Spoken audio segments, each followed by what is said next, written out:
Il y a des chrétiens qui prient depuis des années pour la victoire, tout en nourrissant sans le savoir l'ennemi, même qui les fait tomber. Ils demandent à Dieu plus de force, plus de paix, plus de puissance spirituelle. Et pourtant, le combat ne change jamais. La lutte reste la même. La tentation revient encore et encore, comme une vague qui ne cesse de frapper le même rivage. Et si le problème n'était pas que Dieu retient la victoire, et si en réalité, il te l'avait déjà montré. Aujourd'hui, je veux te partager cette clé que Dieu a donnée à chaque croyant pour vaincre la chair, non pas par la volonté humaine, non pas par les forces seules, mais par des principes bibliques qui affaiblissent les désirs de la chair et fortifient l'œuvre de l'Esprit Saint en toi. Tout commence par cette parole de Paul en Galates 5, verset 7. Marchez selon l'Esprit, et vous n'accomplirez pas les désirs de la chair. Remarque bien ce que Paul ne dit pas. Il ne dit pas, bois-toi plus fort. Il ne dit pas, fais plus d'efforts. Il dit, marche selon l'Esprit. Et cela change tout. Première clé, surveille ce qui entre dans ton esprit. En Philippiens 4, verset 8, Paul exhorte les croyants à fixer leurs pensées sur ce qui est vrai, honorable, juste, pur, aimable et digne de louange. Dieu sait que ce qui entre régulièrement dans l'esprit finit toujours par atteindre le cœur. Pense à Ève dans le jardin. Avant que le fruit ne soit touché, une conversation avait déjà eu lieu. Une pensée avait déjà été accueillie et laissée s'installer. Le combat avait commencé bien avant le geste. Beaucoup de chrétiens cherchent à remporter des victoires extérieures alors qu'ils perdent jour après jour la bataille intérieure. Ce n'est pas un manque de puissance spirituelle, mais un manque de vigilance. Chaque image que tu regardes, chaque parole que tu écoutes, chaque contenu que tu laisses pénétrer dans ton esprit influence progressivement ton cœur. C'est pourquoi Dieu nous appelle à veiller sur nos pensées avec la plus grande attention. Une vie spirituelle solide commence toujours par un esprit protégé. Deuxième clé, nourris ton esprit plus que ta chair.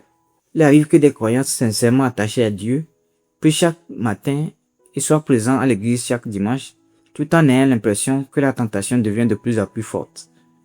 En examinant leur vie de plus près, une réalité apparaît souvent. Les soirées sont remplies de distractions, de contenus qui alimentent la colère, les convoitises, tandis que la Bible reste fermée la majeure partie de la semaine. Écoute bien ceci. La chair grandit là où on la nourrit, comme un feu qui s'intensifie lorsqu'on y ajoute du bois. Les désirs charnels se renforcent chaque fois qu'on leur accorde de l'attention. Le psaume 1 décrit l'homme béni comme celui qui trouve son plaisir dans la loi de l'Éternel et la médite jour et nuit. Ses racines s'enfoncent profondément parce qu'il puise continuellement sa force à la bonne source. Le problème n'est pas toujours un manque de désir pour Dieu. Bien souvent, il s'agit d'une faim spirituelle provoquée par un esprit qui n'est pas suffisamment nourri de la parole de Dieu. Troisième clé, reste attaché à la parole de Dieu. Écoute bien ceci. Posséder une Bible ne suffit pas. Une Bible près de toi n'est pas la même chose qu'une Bible en toi. La parole de Dieu n'a de puissance dans ta vie que lorsqu'elle est lue, méditée, crue et mise en pratique. Lorsque Jésus fut tenté dans le désert, il n'a pas vaincu l'ennemi par ses émotions ni par sa seule volonté. À chaque attaque de Satan, il a répondu par la parole de Dieu. Cette vérité était déjà gravée dans son cœur. C'est pourquoi le psaume 119, verset 11 déclare « Je serre ta parole dans mon cœur afin de ne pas pécher contre toi ». La chair prospère dans l'ignorance spirituelle, mais la vérité de Dieu brise son emprise. Ce qui transforme une vie, ce n'est pas simplement de posséder les Écritures, mais de les laisser façonner chaque pensée, chaque décision et chaque action. Quatrième clé, pratique le renoncement chaque jour. Beaucoup de croyants pensent que l'obéissance à Dieu devrait toujours être facile. Dès que suivre le Seigneur devient inconfortable, ils ont l'impression que quelque chose ne va pas. Lorsqu'il faut pardonner, ils repoussent.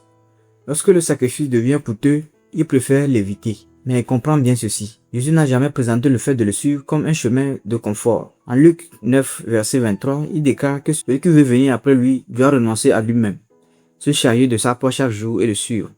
Chaque jour, pas seulement lorsque cela est facile. La chair recherche le confort, la reconnaissance et la satisfaction immédiate. L'esprit, lui, conduit souvent dans la direction opposée. Pense à Jonas. Dieu lui avait confié une mission claire, mais sa chair désirait prendre une autre direction. Son véritable problème n'était pas la tempête sur la mer, mais la rébellion dans son cœur. Beaucoup de croyants veulent voir leurs circonstances changer, alors que Dieu désire d'abord transformer leur cœur et leurs désirs. Ce que le Seigneur recherche avant tout, ce n'est pas le confort, mais l'obéissance. 5e clé. Apprends à obéir sans délai. Comprends bien ceci. L'obéissance retardée devient souvent une désobéissance. Chaque fois que Dieu convainc un cœur de pardonner, de prier, d'abandonner un péché ou de changer une attitude, remettre cette décision à plus tard ouvre la porte à l'hésitation et au compromis. Le roi Saül avait reçu des instructions claires de Dieu. Pourtant, il a choisi de les adapter selon sa propre logique. Ce qui pouvait sembler être un simple compromis est devenu un acte de rébellion aux yeux de Dieu. L'obéissance partielle n'est pas une véritable obéissance. La chair aime le délai parce que le délai finit presque toujours par produire une excuse. C'est pourquoi lorsque Dieu parle, la bonne réponse n'est pas plus tard, mais maintenant. Pas demain, aujourd'hui. 6e clé. Pratique une repentance sincère. Il a vu que des croyants se sentent éloignés de Dieu pendant des semaines, voire des mois. Ils continuent à fréquenter l'église, à prier avant les repas et à accomplir les habitudes de la vie chrétienne. En apparence, tout semble normal. Pourtant, au fond de leur cœur, ils savent qu'un péché n'a jamais été abandonné. Au lieu d'être confessé, il est justifié ou dissimulé. Écoute bien ceci. La chair survit là où on lui laisse la possibilité de se justifier. En 1 Jean 1, verset 9, il est écrit que si nous confessons nos péchés, Dieu est fidèle et juste pour nous les pardonner et nous purifier de toute injustice. Remarque que l'Écriture nous appelle à la confession et non à la justification. Pense à David après sa faute. Le véritable tournant n'a pas eu lieu lorsqu'il a été confié à son péché, mais lorsqu'il a reconnu avec sincérité devant Dieu. Beaucoup désirent la liberté sans passer par la repentance. Pourtant, la véritable liberté commence toujours là où commence l'honnêteté devant Dieu. Ne te cache pas, confesse. 7e clé. Dépends du Saint-Esprit chaque jour. Cette dernière clé est peut-être la plus essentielle de toutes. Beaucoup de croyants essaient de vaincre la tentation uniquement par leur détermination. Après chaque échec, ils prennent de nouvelles résolutions. Après chaque chute, ils promettent de faire mieux. Pourtant, malgré tous leurs efforts, rien ne change véritablement. Pourquoi? Parce que la vie chrétienne n'a jamais été conçue pour être vécue par la seule force humaine. Romains 8, verset 13 enseigne que c'est par l'esprit que l'on fait mourir les œuvres du corps. Remarque bien ces paroles. L'Écriture ne dit pas par ta volonté, mais par l'esprit. La chair craint un croyant qui dépend davantage de la puissance de Dieu que de ses propres capacités. Pense à Pierre. Avant la Pentecôte, il cédait facilement sous la pression. Après avoir été rempli du Saint-Esprit, il s'est levé avec une assurance et une puissance nouvelle. La différence ne venait pas d'une force naturelle, mais de l'action du Saint-Esprit dans sa vie. La victoire ne vient pas de l'effort, mais d'une dépendance quotidienne envers Dieu. En repensant à cette clé pour vaincre la chair, souviens-toi toujours de cette promesse de Galates 5, verset 16. Marchez selon l'Esprit, et vous n'accomplirez pas les désirs de la chair. Toute la vie chrétienne repose sur cette vérité. Nourris ton esprit. Renonce à toi-même. Veille sur tes pensées. Reste attaché à la parole de Dieu.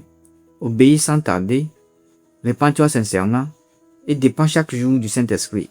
Ce message n'est pas une condamnation parce que Dieu connaît chacun de nos combats. Il voit chaque lutte, chaque faiblesse et chaque pas que tu fais vers lui. Son désir n'est pas de te couvrir de honte, mais de te transformer en l'image de son Fils. Alors commence aujourd'hui, identifie le domaine dans lequel la chair domine encore ta vie et remets-le entièrement entre les mains de Dieu dans la prière. Que Dieu te bénisse abondamment et à très bientôt.